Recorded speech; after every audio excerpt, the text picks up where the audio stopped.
জান্নাত আল্লাহর পক্ষ থেকে মুমিনদের জন্য এমন একটি নেয়ামত যা কোনো চক্ষু কখনো দেখেনি, কোনো কান কখনো শ্রবণ করেনি, এমনকি কোনো মানুষের পক্ষে কল্পনা করাও সম্ভব হবে না।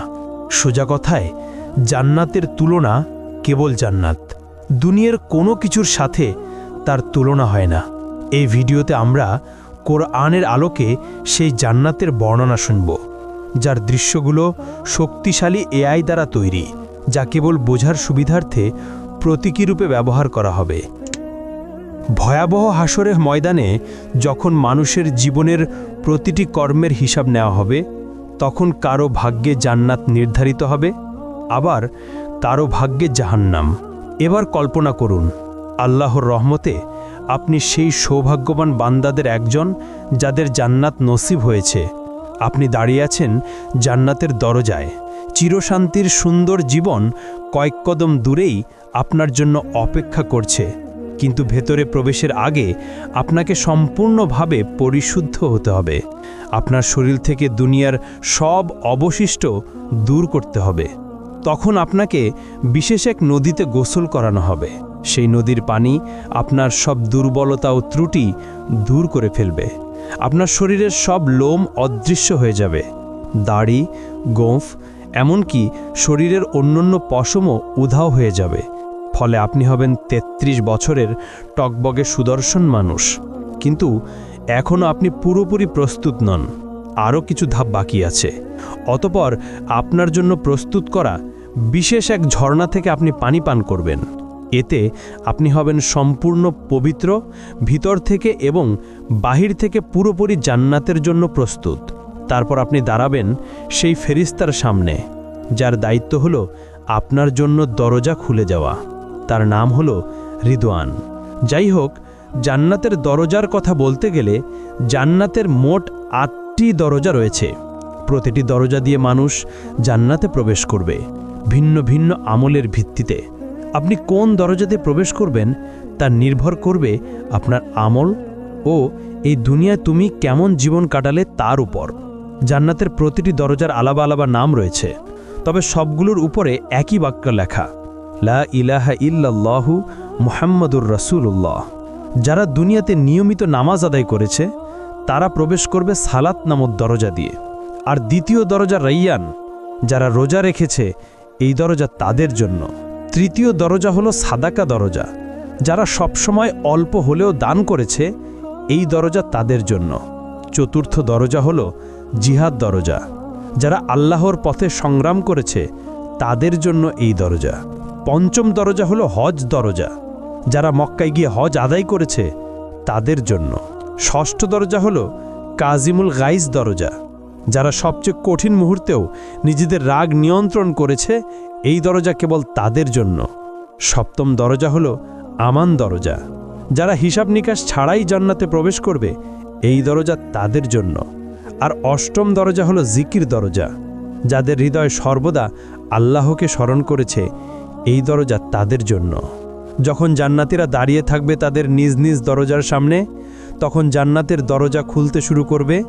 তখন আপনি অনুভব করবেন এক মৃদু উষ্ণ বাতাস আপনার মুখে লাগছে, এমন বাতাস আপনি কখনো অনুভব করেননি।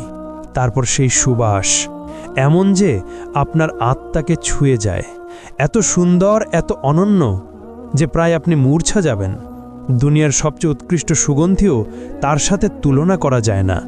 সব ব্যথা, অনুশোচনা আর দুঃখ আপনার ভেতর থেকে মুছে ফেলা হবে। বাকি থাকবে কেবল সুন্দরতম অনুভূতি, যাতে আপনি জান্নাতের নিয়ামত পূর্ণভাবে উপভোগ করতে পারেন। অবশেষে আপনি প্রবেশ করলেন জান্নাতে। কি শান্তি! আপনার জন্য সেখানে আছে জীবন, যার কখনো শেষ হবে না। আপনার জন্য আছে স্বাস্থ্য, ফলে আর কখনো অসুস্থ হবেন না। আপনার জন্য আছে যৌবন, ফলে আর কখনো বুড়ো হবেন না। আপনার জন্য আছে সুখ, ফলে আর কখনো দুঃখ পাবেন না। আপনি জান্নাতে প্রবেশ করতেই ফেরেশতারা আপনাকে স্বাগত জানাবে আর বলবে, আল্লাহর পক্ষ থেকে তোমার উপর শান্তি বর্ষিত হোক, স্বাগতম, এখানে চিরকাল থাকো। প্রথমে আপনাকে দেওয়া হবে প্রাসাদ, বাগান ও পুকুর সহ। তারপর আপনার হৃদয় যা চায় তাই আপনাকে দেওয়া হবে। একটিও বাদ যাবে না। হ্যাঁ বন্ধু, এটাই জান্নাত। এমন এক জায়গা যেখানে নেই কোনো দুঃখ, নেই কোনো ভয়, নেই বার্ধক্য, নেই ব্যথা। এমন এক জায়গা যেখানে রয়েছে সব সৌন্দর্য যা আপনি জানেন এবং জানেন না। আপনি বসবাস করবেন এমন ঘরে যা তৈরি হয়েছে সোনা ও রূপার ইট দিয়ে।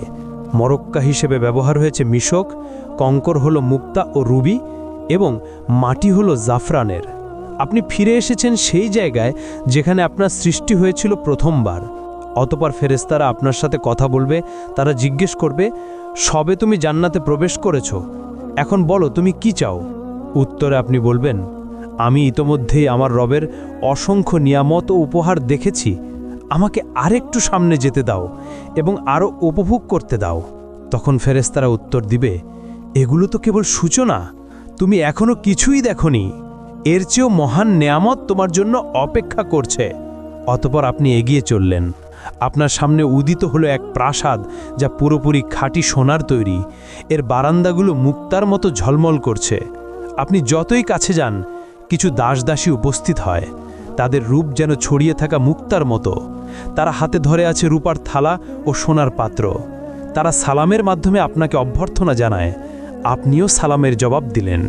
আপনি সিদ্ধান্ত নিলেন এখানেই থেকে যেতে, কিন্তু ফেরেশতারা বলল, এর চেয়েও মহান নেয়ামত সামনে আছে, চলতে থাকো।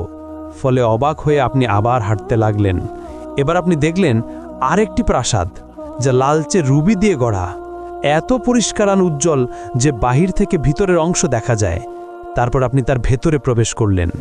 ভেতরে আছে ৭০,০০০ কক্ষ, অপূর্ব সৌন্দর্য ভরা, যাতে আপনার আত্মা ও দেহ আনন্দে আপ্লুত হয়ে উঠল।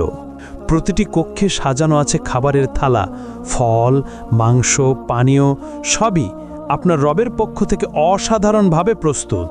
তখন আপনি একটি ফলে কামড় দিলেন, তা আপনাকে মনে করিয়ে দেয় আপনার জীবনের প্রিয় সব স্বাদ। তবুও স্বাদটি একেবারেই নতুন, এর আগে কখনো অনুভব করেননি। আপনি এক চুমুক পানীয় পান করলেন, ফলে আপনার হৃদয় ভরে ওঠে অবর্ণনীয় সুখে। হঠাৎ একটি দরজা খুলে গেল। ভেতরে প্রবেশ করল আপনার প্রিয়জনেরা, আপনার মা, বাবা, প্রিয়তমা স্ত্রী আর সন্তানেরা। আর কি চাই! আনন্দে আপনার নিঃশ্বাস আটকে যাওয়ার মতো অবস্থা। যেসব মুমিনদের সাথে আপনি পৃথিবীতে চলাফেরা করতেন, তারাও এখন আপনার পাশে। তাদের দেহ ঝলমল করছে আর মুখে সুন্দর হাসি। চতুর্দিকে প্রাসাদ, বৃক্ষ, নদী আর নিয়ামত, সব কিছু কেবল আপনার জন্যই সাজানো। এক সীমাহীন জগৎ যার কোনো সীমানা নেই। অতঃপর ফেরেশতারা আপনাকে পোশাক পরাবে, জান্নাতের জন্য বানানো বিশেষ পোশাক, সবুজ রঙের, সিল্কের মতো হালকা কিন্তু সমৃদ্ধ কারুকার্যময় ব্রোকেডের মতো ভারী। সেই পোশাকে আছে ৭০টি স্তর, প্রতিটি স্তর ভিন্ন রঙে সজ্জিত। পুরো পরিবেশ যেন এক উৎসব, যা শুধু আপনাকে স্বাগত জানানোর জন্য।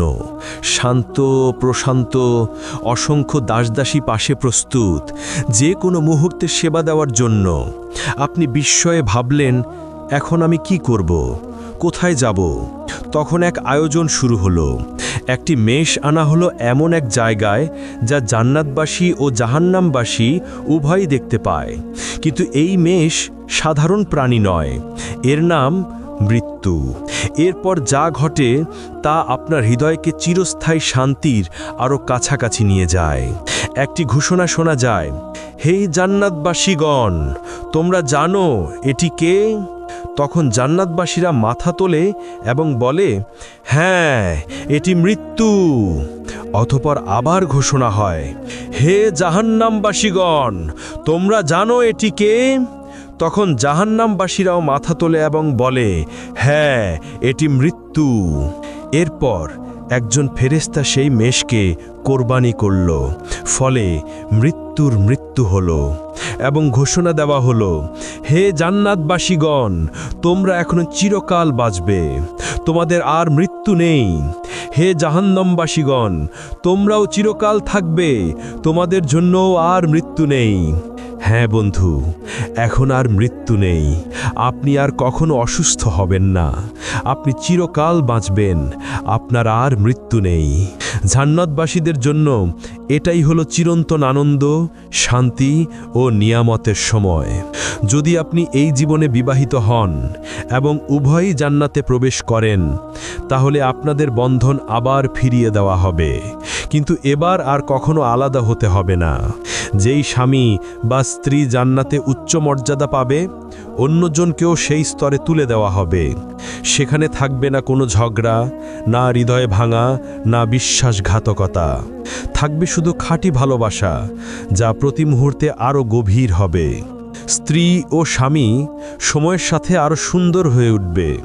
একজন বাইরে থেকে ফিরে এলে অন্যজন তাকে দেখবে আগের চেয়েও সুন্দর রূপে, এবং উভয়ই একই কথা বলবে, তুমি আগের চেয়ে আরও সুন্দর লাগছো। নারীরা এতটাই সুন্দর হবে যে তারা দুনিয়ার সবচেয়ে অপূর্ব নারীদেরও ছাড়িয়ে যাবে তাদের স্বামীদের জন্য।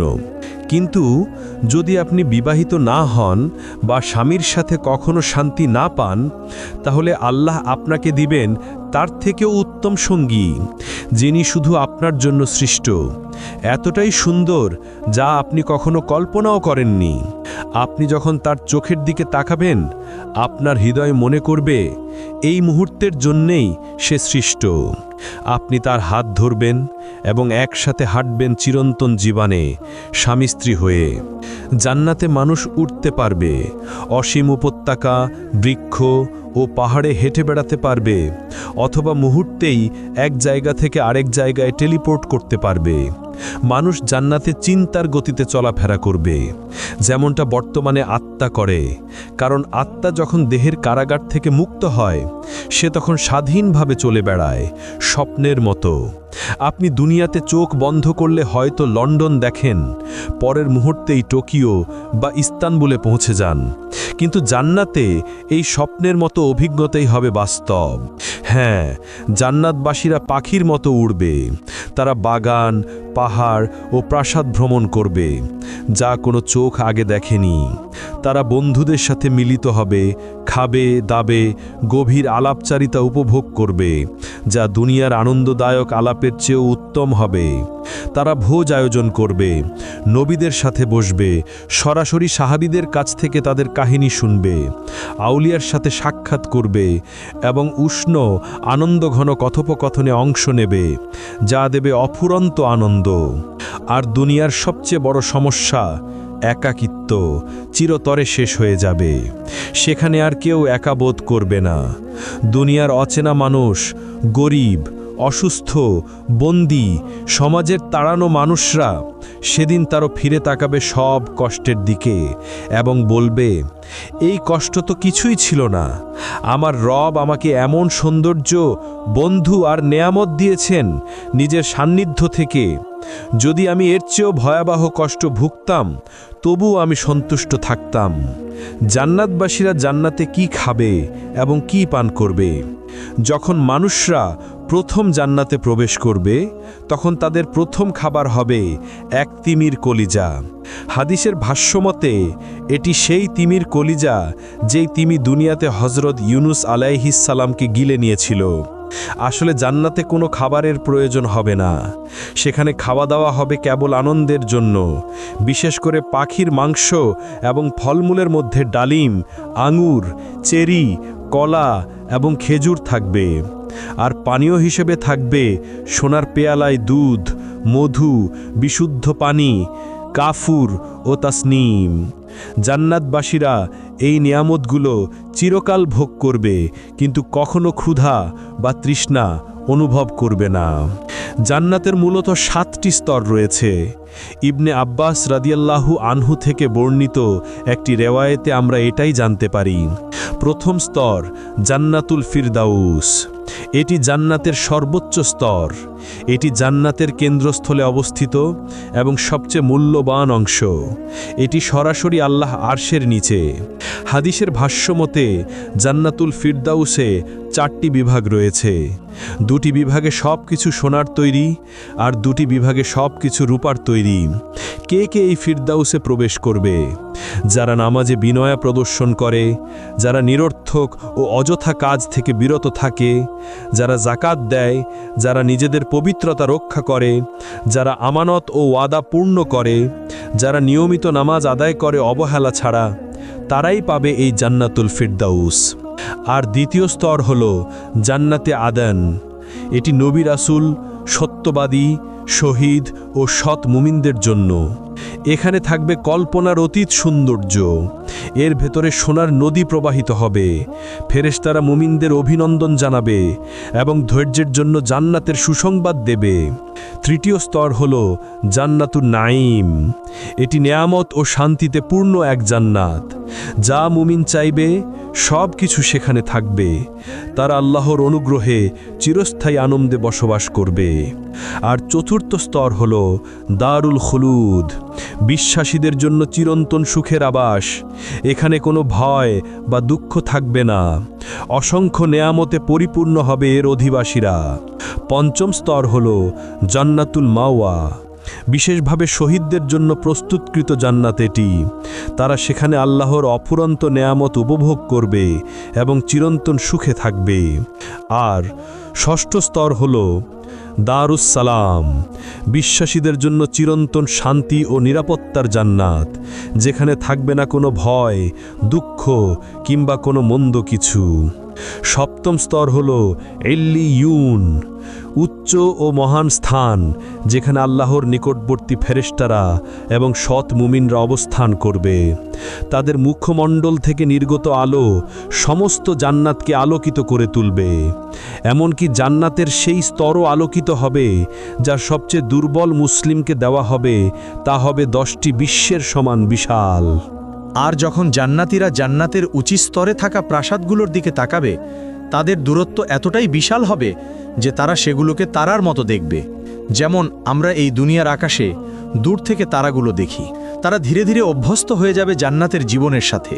চারপাশে থাকবে অমর যুবক খিদমতগাররা, যারা সবসময় তাদের সেবায় প্রস্তুত। তাদের আনন্দ দেওয়ার জন্য এবং সেবা করার জন্য আল্লাহ হুরগণকে সৃষ্টি করেছেন। তারা এতটাই পবিত্র যে কোনো মানুষ বা জিন তাদের স্পর্শ করেনি আগে। তারা এতটাই বিশেষ যে যদি তাদের মধ্যে একজনও এই দুনিয়ার কোনো সাগরে থুথু ফেলত, তাহলে দুনিয়ার সব সমুদ্র ও সাগর তাৎক্ষণিকভাবে নোনতা থেকে মিষ্টি পানিতে রূপান্তরিত হতো। জান্নাতে কেউ কখনো কোনো কিছুতে অসন্তুষ্ট হবে না এবং সেখানে হিংসা থাকবে না। জান্নাতের প্রাকৃতিক সৌন্দর্য এই দুনিয়ার যে কোনো কিছুর চেয়েও বহুগুণ শ্রেষ্ঠ। সেখানে অসংখ্য গাছ থাকবে, কিন্তু একটি গাছ বিশেষভাবে আলাদা, তা হলো তুবা গাছ। এর আকার বর্ণনাতীত। যদি একজন অশ্বারোহী দ্রুতগতিতে দৌড়াতো, তবু এর কাণ্ড অতিক্রম করতে 100 বছর লেগে যেত। তুবা গাছ এতটাই বিশাল যে এর শাখা প্রশাখা জান্নাতের সব স্তরে পৌঁছায়, প্রতিটি ঘর পর্যন্ত ছড়িয়ে পড়ে, যাতে সবাই এর অনন্ত নেয়ামত ভোগ করতে পারে। জান্নাতের আরেকটি বিস্ময়কর বিষয় হলো কাউসার নদী। এটি আমাদের প্রিয় নবীকে বিশেষ উপহার হিসেবে দেয়া হয়েছে। এর পানি দুধের চেয়ে সাদা, মধুর চেয়ে মিষ্টি। এটি প্রবাহিত হয় আল্লাহর আরশের নিচ থেকে সিদরাতুল মুনতাহা হয়ে, তারপর জান্নাতুল ফিরদাউসের ভেতর দিয়ে অবশেষে জান্নাতের প্রতিটি স্তরে পৌঁছে যায়। এই নদীর ঘ্রাণ ও স্বাদ আমাদের আজকের কল্পনারও অতীত। কাউসার নদী ছাড়াও জান্নাতে থাকবে বিশুদ্ধ পানির নদী, যা কখনো নষ্ট হবে না। দুধের নদী, যার স্বাদ কখনো পরিবর্তিত হবে না। মদের নদী, যা পানকারীদের আনন্দ দেবে কিন্তু কোনো নেশা সৃষ্টি করবে না। এবং খাঁটি মধুর নদী। জান্নাতে এক কোমল বাতাস বইবে যখনই আমরা চাইব। যখন তা গাছের পাতার ভেতর দিয়ে বয়ে যাবে, সেই শব্দ হবে এত সুন্দর যে এই দুনিয়ার কোনো কিছুর সাথে তার তুলনা করা যাবে না। আরেক বিশেষ আনন্দ হবে সাপ্তাহিক বাজারে যাওয়া। সেখানে উত্তর দিক থেকে বাতাস বইবে আমাদের মুখমণ্ডল ও পোশাকে। এতে আমাদের সৌন্দর্য ও রূপ আরও বেড়ে যাবে এবং প্রতিবারই আমরা হব আগের চেয়ে অনেক বেশি সুন্দর ও আকর্ষণীয়। জান্নাতের সবচেয়ে সুন্দর দিকগুলোর একটি হলো আমরা দুনিয়ার জীবনকে স্মরণ করব এবং আমাদের প্রিয়জনদের সাথে সময় কাটাবো যারা জান্নাতের উপযুক্ত হয়েছে। আমরা একসাথে বসবো, আলাপ করব, একে অপরের জন্য যে দুনিয়ার অভাব বোধ ছিল তা মিটিয়ে নেব। কিন্তু এত সব বিস্ময়ের পরও এগুলো জান্নাতের কেবল অল্প অংশ। আসলেই কত চমৎকার শোনায় আর হৃদয়ে কত সুন্দর অনুভূত হয়। তবে এখন আসি সেই সর্বোত্তম বিষয়টিতে, যা জান্নাতকে সত্যি জান্নাত বানায়। এ পর্যন্ত যা বলা হলো, না প্রাসাদ, না নদী, না অফুরন্ত নেয়ামত, কোনোটিই এর সাথে তুলনীয় নয়। সবচেয়ে বড় উপহার হলো আল্লাহর মুখমণ্ডল দর্শন। জান্নাতে সেই দিনে, যা দুনিয়ার শুক্রবারের সমতুল্য, আল্লাহ জান্নাতবাসীদের নিজের উপস্থিতিতে স্বাগত জানাবেন। প্রিয় বন্ধু, জান্নাত সহজ কোনো পুরস্কার নয়। এটি প্রতিশ্রুত কেবল তাদের জন্য যারা আল্লাহ দিকে ফিরে আসে, হারাম থেকে বেঁচে থাকে, ইবাদতে অটল থাকে এবং সুন্দর চরিত্র নিয়ে জীবনযাপন করে। তাই আসুন আমরা মুমিনরা শক্তিশালী হই এবং আমরা একে অন্যের জন্য দোয়া করি। আসুন আমরা সবাই নিজেদের জন্য এবং সব মুসলমানের জন্য দোয়া করি। আল্লাহ আমাদের ক্ষমা করুন, আমাদের প্রিয়জনদের সাথে জান্নাতে মিলিয়ে দিন আর আমাদের সবাইকে সর্বোচ্চ স্থান আল ফিরদাউস দান করুন।